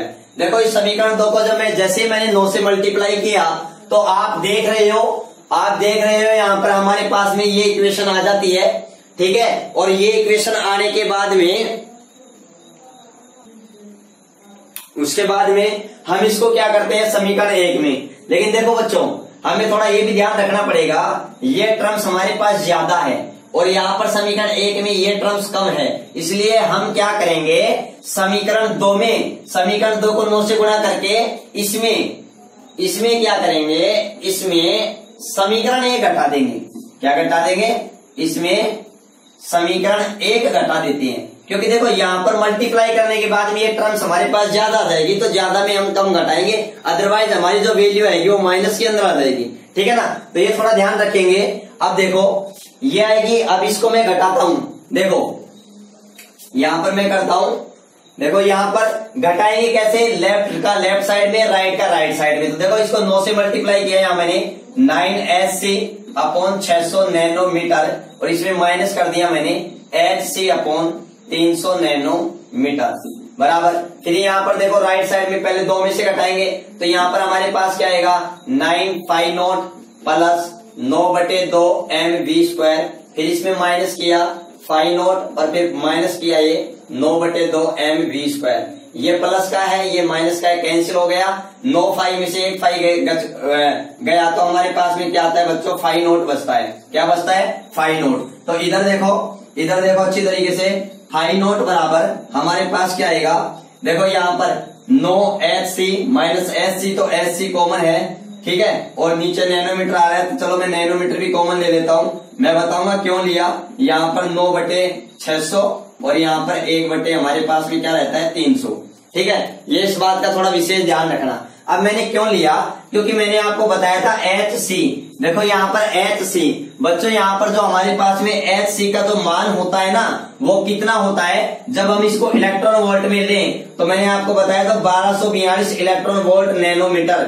और इसने भी मैंने इसको मैंने नैनोमीटर में इसलिए लिया, यहाँ पर मैं नैनोमीटर कैंसिल कर दूंगा, ठीक है। अब देखो यहाँ पर जब अपन इसको सोल्व कर लेते हैं, लघुत्तम लेते हैं, तो हमारे पास में कितना आ जाता है 600, और ठीक है यहाँ पर 9 ऐसे कैसे, इसमें 2 बढ़ गया, 2 से मल्टीप्लाई कर देंगे ऊपर, तो ऊपर क्या बच जाएगा 7 बच जाएगा। तो बच्चों यहाँ पर क्या आएगा, फाई नोट बराबर 1242 इलेक्ट्रॉन वोल्ट, ठीक है, इलेक्ट्रॉन वोल्ट। और हमारे पास में यहाँ पर क्या आ जाएगा, 9 में से 2 गएंगे 7, और नीचे क्या आ जाएगा बच्चों 600, क्या आ जाएगा बच्चों 600। ये थोड़ा ध्यान रखना थोड़ी अच्छी तरीके से। और सॉरी बच्चों यहाँ पर थोड़ा सा एक बात और याद रखना, यहाँ पर हमारे पास में 9 फाइव नोट था, इसमें 1 फाइव नोट, मतलब कार्यफलन 9 फाइव नोट में से 1 फाइव नोट गया तो 8 फाइव नोट बचेगा हमारे पास में। तो 8 भी क्या आ जाएगा भाग में आ जाएगा, तो कोई दिक्कत नहीं है, ये 8 भी हमारे पास ऐसे कैसे बच जाएगा। अब बच्चों इसको कोई दिक्कत नहीं है, वही गुणा भाग करके जब हम सोल्व करेंगे, तो गुणा भाग करके जब हम सोल्व करेंगे तो क्या आएगा हमारे पास में, देखो इसको कैंसिल, इसको भाग दे देंगे पहले तो इसके अंदर, तो कितनी बढ़ जाएगा हमारे पास में, ये 2 बार गया, 42 आया, नहीं गया, फिर भी गया, 420, 42, 6 7 42, ये हमारे पास में कितना आ रहा है 2.07 इंटू 7 और अपॉन कितना बच गया 8। अब बच्चे इस फाइव नोट में जब इसको मल्टीप्लाई कर दे 7 7 49 और 7 दूनी 14 अपॉन 8, ये इलेक्ट्रॉन वोल्ट है हमारे पास में। और फाइव नोट का मान जब हम इसमें भाग देते हैं तो क्या बचता है हमारे पास में 8 एकम 8, ठीक है। और हमारे पास में कितने बच गए 6 और फिर 4 उतार लिए, 8 8 64 और फिर 1 इलेक्ट्रॉन वोल्ट, ये हमारे पास में बच्चों क्या आ जाएंगे आंसर आ जाएगा, ठीक है ना। तो इस चीज का थोड़ा सा ध्यान रखना, ठीक है। तो ये हमारा क्वेश्चन कौन सा हो गया बच्चों, ये हमारा एग्जाम्पल नंबर 5 हो गया और एग्जाम्पल नंबर 5 क्लियर, ओके। अब नेक्स्ट, तो अब बात करते हैं हम एग्जाम्पल नंबर 6 की। देखो तो एग्जाम्पल नंबर अगर मैं 6 की बात करूं तो बच्चों एग्जाम्पल नंबर 6 क्या कह रहा है कि समान विभवांतर से, मतलब विभवांतर क्या है समान है, नियत है, कांस्टेंट है, ठीक है, से त्वरित प्रोटॉन तथा अल्फा कण की डी ब्रोगली या दे ब्रोगली तरंगदैर्ध्य का अनुपात ज्ञात कीजिए। पहली बात बता दूं बच्चों मैं आपको, ये दोनों ही एग्जाम्पल हमारे बोर्ड एग्जाम की दृष्टि से बहुत ही ज्यादा क्या है बच्चों इंपॉर्टेंट है, क्या है इंपॉर्टेंट है। ये बात आप याद रखना, एग्जाम्पल नंबर 6 और एग्जाम्पल नंबर 7 इसी टाइप के एग्जाम्पल या मैं कहूं क्वेश्चंस हमारे बोर्ड एग्जाम में पूछे जाते हैं, ठीक है। तो सबसे पहले मैं इसके सॉल्यूशन की बात करूं तो देखो हमारे पास में विभवांतर तो बच्चों कांस्टेंट दे रखा है, तो प्रोटॉन की डी ब्रोगली तरंगदैर्ध्य अल्फा कण की डी ब्रोगली तरंगदैर्ध्य कैसे ज्ञात करेंगे। वैसे मैंने आपको फॉर्मूला बता रखा था, लेकिन वो तब की बात थी, वो फॉर्मूला हम तब अप्लाई करते जब हमारे पास में क्वेश्चन में विभवांतर दिया होता, ठीक है ना। तो देखो आपको पता है कि कोई भी अगर आवेशित कण है, उस आवेशित कण की जो डी ब्रोगली तरंगदैर्ध्य होती है वो हम निम्न किस सूत्र से ज्ञात करते हैं, तो वो मैं आपको बताता हूं। तो आवेशित कण चार्ज पार्टिकल आवेशित कण के लिए दे ब्रोगली तरंगदैर्ध्य। तो बच्चों कैसे ज्ञात करते हैं, लैम्डा बराबर, मैंने आपको बताया था लैम्डा बराबर h अपॉन √2m k, और बच्चों मैंने k का वैल्यू यहां पर लिखा था qv चार्ज पार्टिकल के लिए। अब बच्चों यहां पर v तो क्या है कांस्टेंट, तो चेंज क्या है m और q, आवेश और द्रव्यमान, अल्फा कण का आवेश और प्रोटॉन का आवेश, अल्फा कण का द्रव्यमान और प्रोटॉन का द्रव्यमान, बस हमें यही याद रखना है थोड़ा सा। अब देखो सबसे पहले हमें ज्ञात क्या करना है, हमें ज्ञात करना है प्रोटॉन और अल्फा कण के लिए डी ब्रोगली तरंगदैर्ध्य का अनुपात ज्ञात करना है। मतलब मैं ये कहूं lambda P upon lambda alpha आपको क्या करना है बच्चों ज्ञात करना है, हमारे टारगेट होना चाहिए। तो बच्चों मैं आपको बात बताऊं, समान विभवांतर के लिए, समान विभवांतर V के लिए आपको मैं बताऊं प्रोटॉन की डी ब्रोगली या दे ब्रोगली तरंगदैर्ध्य कितनी होती है या क्या होती है। तो देखो यहीं से देखेंगे लैम्डा पी बराबर h अपॉन √2mp और qp, प्रोटॉन का द्रव्यमान, प्रोटॉन का चार्ज, और बच्चों यहाँ पर v क्या है सेम है, ठीक है। इसी प्रकार से इसको मैंने दे दिया इक्वेशन नंबर 1। इसी प्रकार से वही बातें आ गई, समान विभवांतर v के लिए अल्फा कण की एल्फा कण की डी ब्रोगली तरंग दैर्ध्य हमारे पास में क्या आएगी? तो बच्चों एल्फा कण के लिए आ जाएगी लैम्डा एल्फा बराबर h upon root 2m alpha q alpha और v। देखो बच्चों यहां पर हम क्या लिख सकते हैं, आपको पता है m एल्फा और m p में क्या संबंध होता है। बच्चों ये एल्फा कण होता है ना, एल्फा कण ये हीलियम का नाभिक होता है द्विधनावेशित, जिसका परमाणु क्रमांक 2 होता है और द्रव्यमान संख्या 4 होती है। ठीक है, तो बच्चों मैंने आपको उस वीडियो में बताया भी था, लेक्चर नंबर आपको पता होगा, याद होगा, लेक्चर नंबर शायद 8। ठीक है, उसमें मैंने आपको बताया था, नहीं देखा तो जरूर देखना। ठीक है, अब आपको पता है यहाँ पर m एल्फा कण का द्रव्यमान है बच्चों, वो प्रोटॉन के द्रव्यमान का कितना गुना होता है? 4 गुना होता है। और साथ में मैंने आपको ये भी बताया था एल्फा कण पर आवेश द्विधनावेशित होता है, 2 होता है, या फिर मैं कहूं प्रोटॉन के आवेश का बच्चों क्या होता है? 2 गुना होता है, और जबकि द्रव्यमान प्रोटॉन के द्रव्यमान का 4 गुना होता है। बस यही बात हम समीकरण के अंदर रख देंगे और हमारा सॉल्यूशन आ जाएगा।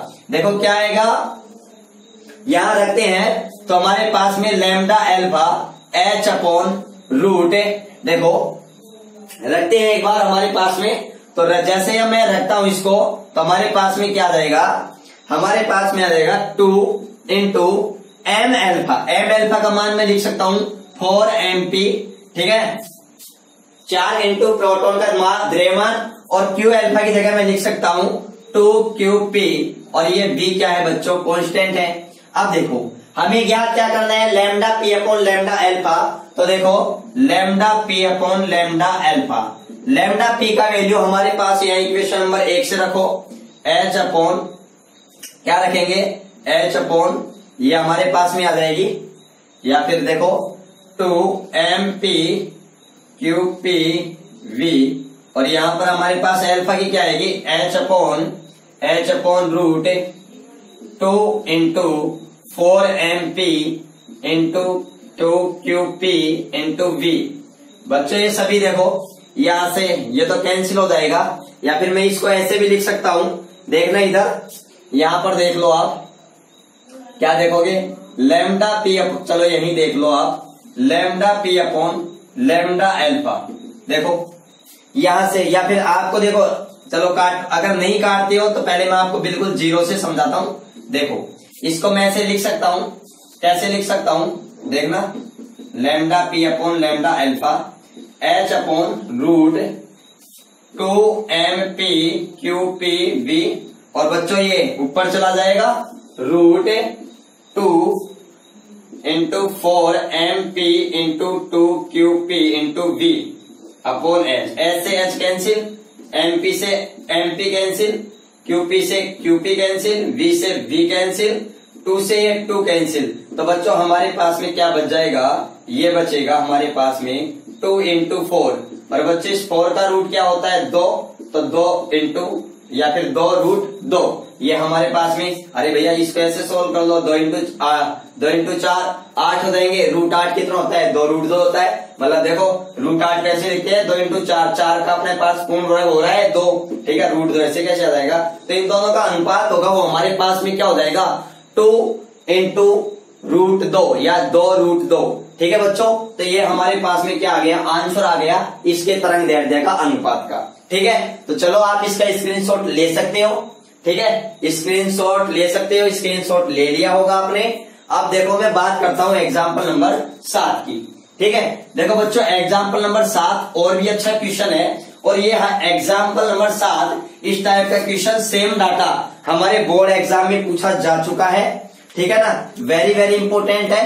ठीक है, ये क्वेश्चन एग्जाम में पूछा जा चुका है, बोर्ड एग्जाम में, बहुत सिंपल क्वेश्चन है। और ये एग्जाम्पल मैंने आपको सोल्व भी करवा दिया था जब मैं आपको थ्योरी पढ़ा रहा था, तब मैंने वहां पर एग्जाम्पल, जब इलेक्ट्रॉन की मैं तरंग दैर्ध्य ज्ञात कर रहा था, वो फॉर्मूला आपको व्युत्पन्न करना सिखा रहा था, तब मैंने यहाँ कहा था कि यहाँ पर आपको v का मान देगा, जैसे मान लो v का मान 100 है। ठीक है, तो देखो बच्चों यहाँ पर हमें सबसे पहले क्या दिया गया है वो देखेंगे, गिवन दैट कि यहाँ पर v, यहाँ विभवांतर दे रखा है कितना 100 वोल्ट दे रखा है, से त्वरित इलेक्ट्रॉन से संबंधित डी ब्रोगली तरंग दैर्ध्य ज्ञात करनी है। और आप सभी को पता है, हम जानते हैं, क्या जानते हैं कि जो लैम्डा ई होती है वी दे रखा है, तो हम फॉर्मूला लगाएंगे 12.27 अपॉन रूट वी, और ये किस में आएगा, एंगस्ट्रॉम में। जब सोल्व करेंगे तो बच्चों रूट वी का मान कितना है हमारे पास में 100 है, और 100 का आपको पता है कितना होता है बच्चों,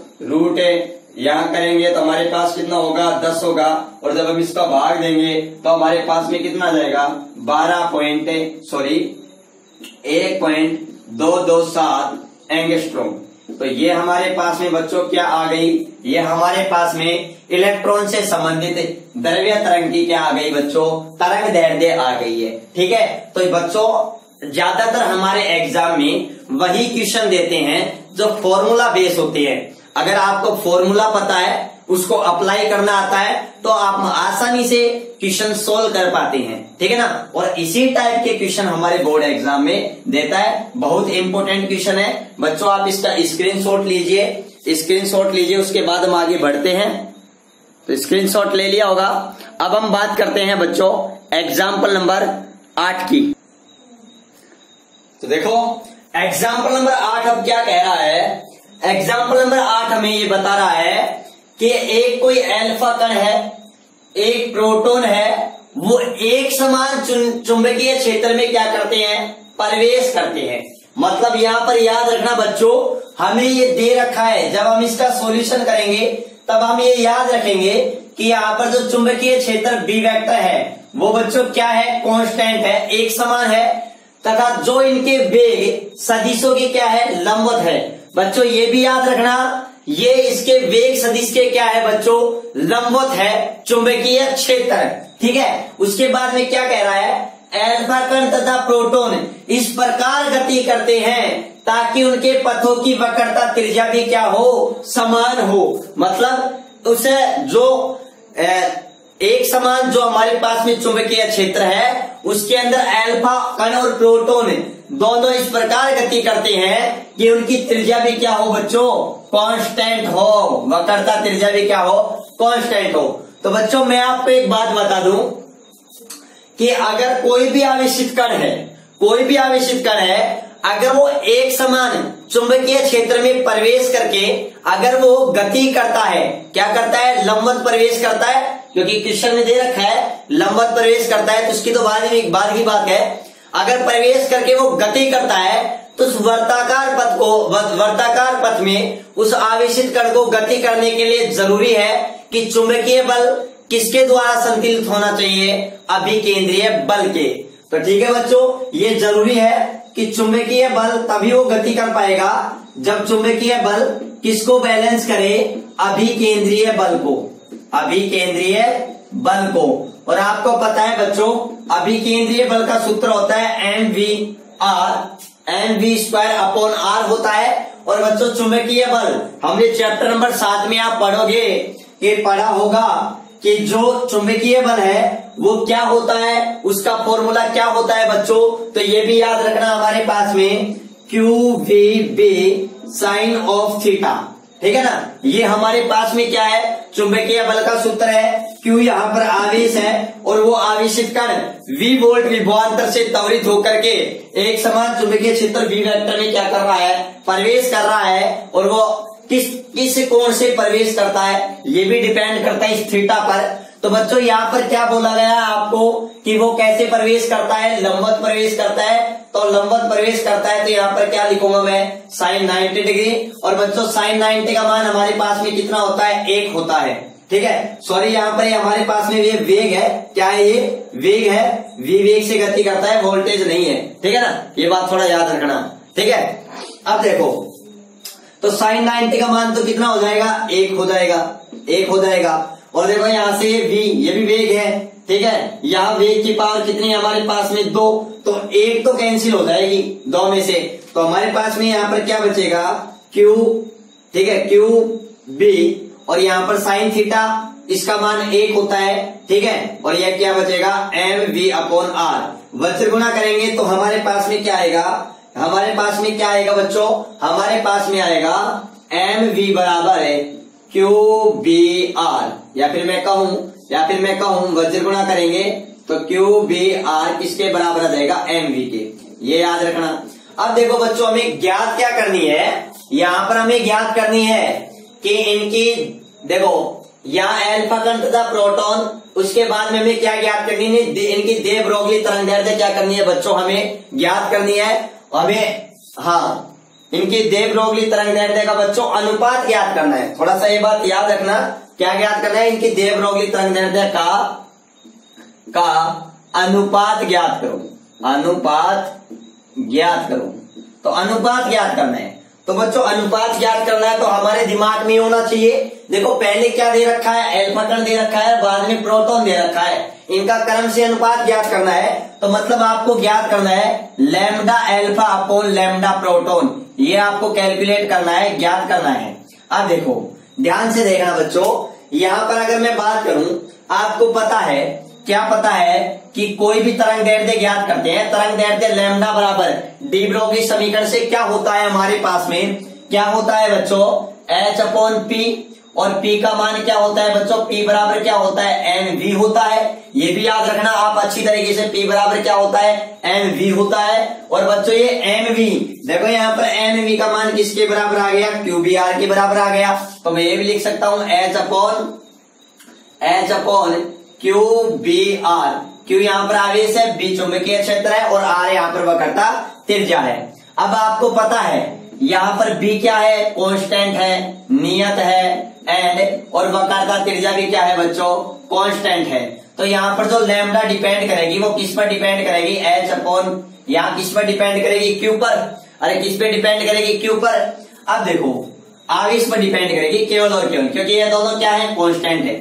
अगर मैं एल्फा कण की बात करूं, एक तो एल्फा कण की और एक में प्रोटॉन की, दोनों की मैं बात करूं, तो यहाँ पर एल्फा कण का आवेश आ जाएगा, यहाँ पर प्रोटॉन का आवेश आ जाएगा। और आपको पता है बच्चों कि एल्फा कण पर जो आवेश होता है, एल्फा कण क्या होती है, हीलियम का द्विधनावेशित क्या होता है, नाभिक होता है, ठीक है। तो इस पर जो आवेश होता है ना, एल्फा कण पर जो आवेश होता है Q एल्फा, वो प्रोटॉन पर उपस्थित आवेश का क्या होता है बच्चों, दोगुना होता है। प्रोटॉन पर धनावेश का 1 होता है, एल्फा कण पर कितने होते हैं, 2 होते हैं। तो क्यों ना मैं इसको ऐसे भी लिख सकता हूं, 2QP, मतलब प्रोटॉन के आवेश का दोगुना, ठीक है। इसको मैंने दे दिया समीकरण नंबर 1 और इसको दे दिया मैंने समीकरण नंबर 2। अब आपको अनुपात निकालना है, तो lambda alpha upon lambda P यहां पर रख लो, H अपॉन 2QP, देखो H अपॉन 2QP और अपॉन H अपॉन QP। जब इसको सोल्व करोगे आप, तो देखो मैं आपको बिल्कुल जीरो से सोल्व करके बता रहा हूं, ठीक है। QP अपॉन H, H से H क्या हो गया, कैंसिल, P से P कैंसिल हो गया, तो ऊपर क्या बच रहा है हमारे पास, 1 तो बच रहा है। अरे 1 तो होता है 1/2, या फिर मैं कहूं 1:2। तो याद रखना यहाँ पर जो हमारे पास में जो अनुपात आएगा वो कितना आ जाएगा, एल्फा कण की तरंगदैर्ध्य और प्रोटॉन की तरंगदैर्ध्य का जो अनुपात आएगा बच्चों वो 1:2 आएगा। बहुत ही अच्छा क्वेश्चन है, बहुत ही शानदार मिश्रण कर रखा है इसमें, और हमारे एग्जाम की दृष्टि से भी यह एक अच्छा क्वेश्चन है। तो चलो बच्चों आप इसका स्क्रीनशॉट लीजिएगा। देखो बच्चों अब अपन बात करते हैं एग्जाम्पल नंबर 9 की और एग्जाम्पल नंबर 10 की। एग्जाम्पल नंबर 9 हमें क्या कह रहा है कि यदि किसी इलेक्ट्रॉन की स्थिति में अनिश्चितता कितनी है, 0.1 नैनोमीटर। मतलब हमें क्वेश्चन में क्या दिया गया है बच्चों, क्या दिया गया है, गिवन दैट स्थिति में अनिश्चितता डेल एक्स कितनी दी गई है बच्चों, 0.1 नैनोमीटर।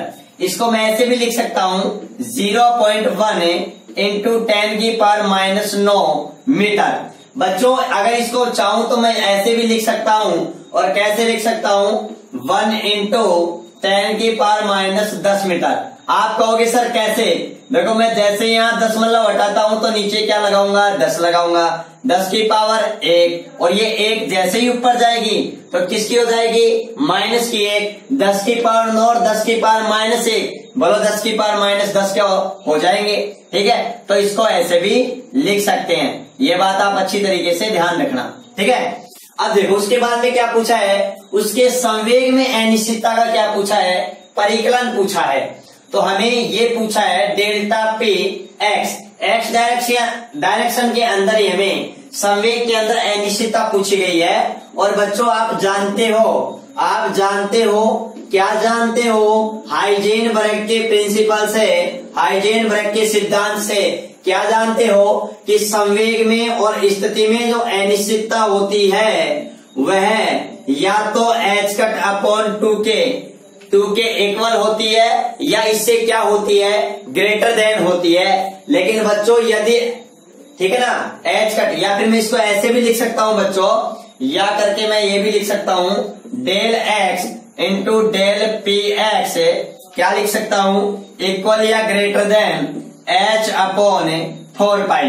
क्योंकि मैंने आपको बताया था h कट की जो वैल्यू होती है वो h अपॉन क्या होती है, 2 पाई होती है। तो इसकी जगह मैं 2 पाई रखूंगा तो 2 इंटू 2 4 पाई हो जाएगा। और बच्चों इसका जो मान होता है वो कितना होता है, 1.54 इंटू 10 की पावर माइनस 34 होता है। ठीक है ना, ये बात याद रखना, जूल इंटू क्या होता है, सेकंड ही होता है। ठीक है, अब देखो यहाँ पर एक बात और अच्छी तरीके से याद रखना, अगर मैं अनिश्चितता में, अगर ऐसे अनिश्चितता का गुणनफल अगर मैं न्यूनतम मान लूं, क्या मान लूं मैं, न्यूनतम, कि कम से कम मान लूं, तो कम से कम तो क्या होगा, इसके इक्वल ही होगा। तो यदि अनिश्चितताओं का गुणनफल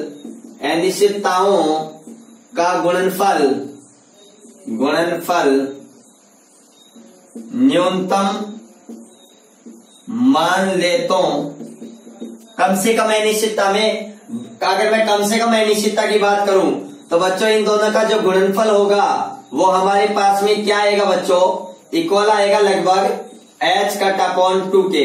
या फिर मैं कहूं, यहां पर मैं ऐसे भी लिख सकता हूं del x into del p x equal होगा h अपॉन 4 पाई। बच्चों यहां से हमें क्या ज्ञात करना है, डेल पी एक्स हमें क्या करना है, ज्ञात करना है। तो कैसे ज्ञात करेंगे, h cut upon 2 del x, ये इसके पावर में चला जाएगा।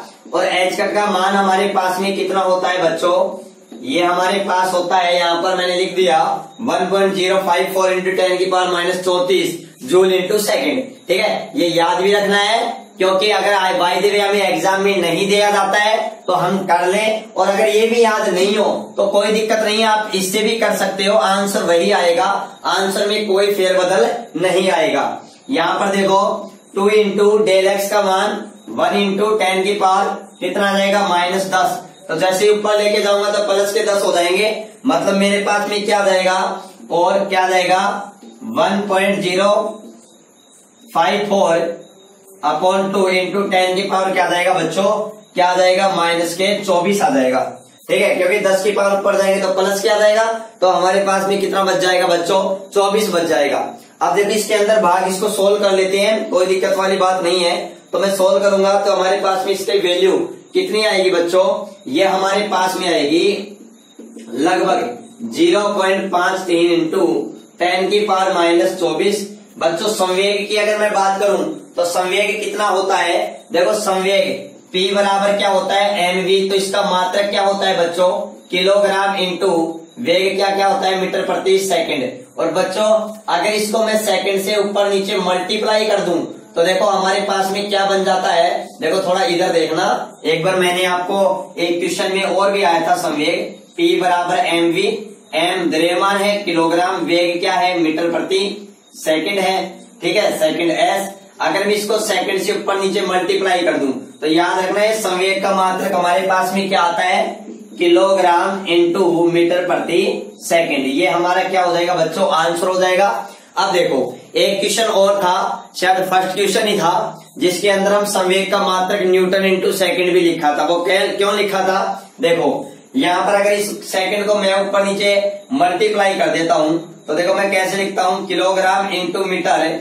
सेकंड स्क्वायर, इस सेकंड को मैं ऐसे कैसे लिख सकता हूँ। और बच्चों ये इतना इतना हमारे पास में क्या बन गया, न्यूटन, और ये हमारे पास में क्या रह गया, सेकंड। आप कहोगे सर ये न्यूटन क्यों बना, तो देखो F बराबर क्या होता है, ma, तो m क्या होता है, द्रव्यमान, द्रव्यमान का मात्रक किलोग्राम, ये a क्या होता है, त्वरण, त्वरण का मात्रक मीटर प्रति सेकंड। और बच्चों इसको ही अपन क्या कहते हैं, न्यूटन कहते हैं। ठीक है ना, तो देखो मैंने इसको ही तो न्यूटन कहा है, तो कोई दिक्कत नहीं है, आप ये बात क्लियर है ना अच्छी तरीके से? मैंने और अच्छी तरीके से क्लियर कर दी तो कोई दिक्कत नहीं। वहां पर भी आप न्यूटन इंटू सेकंड की जगह ये मात्रक लिख सकते थे, ठीक है ना, जो मैंने यहाँ पर लिखा है।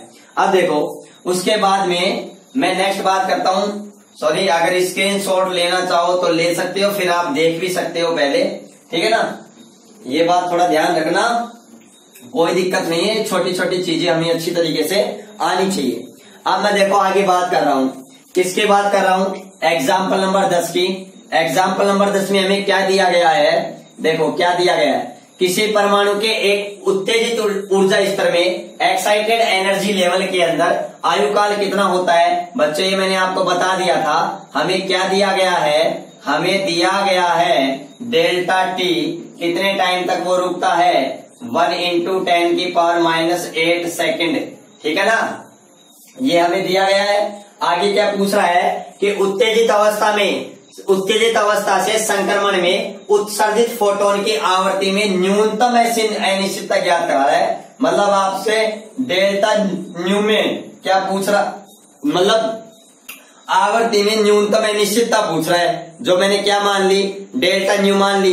तो आपको पता है आवर्ती किससे ज्ञात कर सकते हैं? एनर्जी से। और मैंने आपको एनर्जी और टाइम बताया था, एनर्जी इंटू टाइम, समय, और मैंने कहा था एनर्जी को जूल और समय को सेकंड, जिनका गुणनफल जूल इंटू सेकंड होता है उन्हें विहित संयुग्मी राशि कहते हैं, ठीक है। तो बच्चों पहले तो ये देखो, आपको पता है हाइजेनबर्ग के अनिश्चितता के सिद्धांत से, चूंकि हम जानते हैं कि वी नाउ दैट हम जानते हैं कि delta A into delta T, इनमें अनिश्चितता कम से कम h/4 पाई, या वो हम इससे भी ले सकते हैं। देखो इससे सोल्व कर दो, इसी को आप इससे सोल्व करके देख लेना, कोई दिक्कत नहीं है, यही आंसर आएगा। तो पहले तो मैं यहाँ से एनर्जी में न्यूनतम अनिश्चितता, तो न्यूनतम अनिश्चितता लूंगा तो मैं इक्वल कर दूंगा भैया, इक्वल कर दूंगा h/4 पाई डेल टी। यहाँ पर मैंने इक्वल इसलिए किया है क्योंकि यहाँ पर मैं, अगर एनर्जी, आपको पता है एनर्जी और आवर्ती एक दूसरे के समानुपाती होते हैं। अगर आवर्ती में मैं न्यूनतम अनिश्चितता ज्ञात करूंगा तो एनर्जी में भी न्यूनतम अनिश्चितता ज्ञात करूंगा, और एनर्जी में न्यूनतम ज्ञात करने के लिए हम अपन इक्वल मान लेते हैं, जैसे मैंने यहाँ भी माना है, ठीक है ना, क्योंकि इक्वल तो तभी न्यूनतम होगा तभी यहाँ पर इक्वल होगा, ज्यादा मानेंगे तो फिर ज्यादा वैल्यू आएंगी, ठीक है ना। तो देखो यहाँ पर हम वैल्यू रख देंगे h की 6.62 या 6.63 रख दूं मैं, इंटू 10⁻⁻34 जूल इंटू सेकेंड। यहाँ 4 ऐसे कैसे है? 3.14, डेल टी का मान हमारे पास क्या है? 10⁻⁸। ये ऊपर जाएगा तो बच्चों हमारे पास में क्या जाएगा? हमारे पास में निकल करके आएगा 6.63 इंटू 10⁻26, और नीचे हमारे पास में क्या रहेगा? 4 इंटू 3.14, ठीक है ना। ये हमारे पास में राशियां आ रही हैं। अब देखो हम इसको क्या करेंगे बच्चों? सोल्व करेंगे, और जब हम इसको सोल्व करेंगे तो हमारे पास में क्या आएगा? आपको वो डायरेक्टली याद रखना है, कोई दिक्कत नहीं है। जब सोल्व करेंगे ना, हम इसको सोल्व करेंगे तब हमारे पास में आएगा यही वैल्यू आएगी। इसी को बस मैंने इसको इससे सोल्व किया है। अगर मैं इससे सोल्व करता तो वो सेम पैटर्न वही होता है। h का मान देखो वही लिखता मैं, 4 वही लिखता, पाई का मान वही लिखता, और h है ना बस वो थोड़ी सी वहां पर हम देख लेते कि यहाँ पर देखो 10⁻−10 है, तो यहाँ पर 24 है, ठीक है, तो यहाँ पर 26 है, 8 है, तो कोई दिक्कत नहीं है। सोल्व करेंगे तो हमारे पास तो यही आएगा, ठीक है ना, 0.53 इंटू 10 की पावर, यहाँ पर आ जाएगा -26 जूल। ये जूल में आ गया। अब आपको पता है आवर्ती में न्यूनतम अनिश्चितता, तो आपको मैंने बताया है डेल्टा न्यू। तो डेल्टा न्यू हम कैसे ज्ञात करेंगे? आपको पता है E बराबर क्या होता है? h new. अगर आवर्ती में न्यूनतम अनिश्चितता डेल न्यू ले रहा हूं तो यहाँ पर मैं डेल ई लूंगा, ठीक है ना, ये बात आप ध्यान रखना थोड़ा सा, ठीक है। तो यहाँ पर मैं डेल न्यू ज्ञात करूंगा, तो यहाँ पर डेल ई के अंदर मैं किसका भाग दे दूंगा? h का, और डेल ई का मान मेरे पास आया गया 0.53 इंटू 10⁻26, और यहाँ पर h का मान 6.63 इंटू 10⁻34। तो जैसे मैं इस 34 को ऊपर लेके जाऊंगा तो प्लस के 34 हो जाएंगे, तो मेरे पास क्या बचेगा? 10 की पावर क्या बच जाएगी बच्चों? 10 की पावर मेरे पास में बच जाएगी 8, कितनी बच जाएगी? 8, ठीक है। अब देखो यहाँ पर ये भी 2 दशमलव छोड़ करके, ये भी 2 दशमलव छोड़ करके है, ठीक है। तो या तो 8 बच जाएगी, तो यहाँ पर मेरे पास में 53 इंटू कितना हो जाएगा 663। अब देखो भाग नहीं जा रहा, मैं यहाँ से 1 दशमलव उतार लूंगा तो 7 बच जाएगा, अभी भी नहीं जा रहा तो 1 और उतार लूंगा, यहाँ पर 6 बच जाएगा। अब भाग आसानी से चला जाएगा और वो बच्चों कितनी बार जाएगा उसका मान मैं कहाँ लिख रहा हूँ, नीचे जगह नहीं है इसलिए मैं इसका वैल्यू मान यहाँ पर लिख रहा हूँ, ठीक है ना। यहाँ पर देखना क्या आ जाएगा, भाग देंगे तब हमारे पास में आएगा 8 इंटू 10⁻⁶ और आवर्ती है तो हर्ट्ज में आएगी, और बच्चों यही हमारा क्या होगा, आंसर होगा, ठीक है ना। तो ये बात थोड़ा ध्यान रखना। बस इंपॉर्टेंट पॉइंट ये है कि न्यूनतम ज्ञात करते हैं तो हम यहाँ पर इक्वल ले देते हैं, और ज्यादा तो अधिकतम तो ये ग्रेटर देन है ही, ठीक है ना।